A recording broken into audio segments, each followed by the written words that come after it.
Making waves sa OPM scene ang bagong single ni Janine Berdin. Ang kantang isinulat niya sa banyo abay napansin pati ng kanyang idolong si Demi Lovato.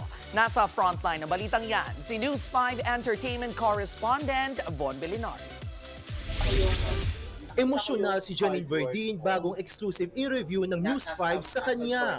Hindi kasi makapaniwala ang singer-songwriter sa tagumpay ng bago niyang awiting What If I Miss You for the Rest of My Life.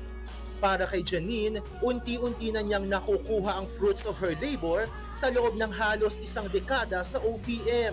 I've been through like a lot of things in life and I took a lot of risk because I saw that a lot of people resonated with the song itself. Ang pop rock song na yan, sinulat ni Janine habang nasa CR. Pero sinulugot talaga po. Kasi I really thought I was gonna miss this person my whole life. Tapos after 1 week, wala na pala, nakamove on ako.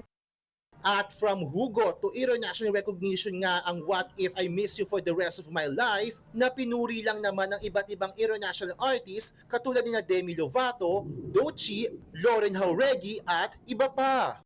Pinaka-impactful yung kay Demi. She's a huge part of how I sing the way I am. Marami na rin ang gumawa ng covers kabilang ng kaibigang si BGT finalist Mati Hunyosa.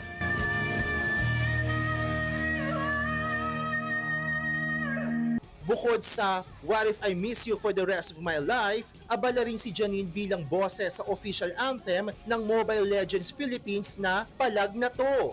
Available na sa mga streaming platform ang mga kanta ni Janine. Nagbabalita mula sa Frontline, Von Belinario, News 5. Mga kapatid, Jervy Wrightson po. Eto na nga. Para sa latest showbiz news at iba pang kay-alaman, mag-follow at mag-subscribe na sa social media pages ng News 5.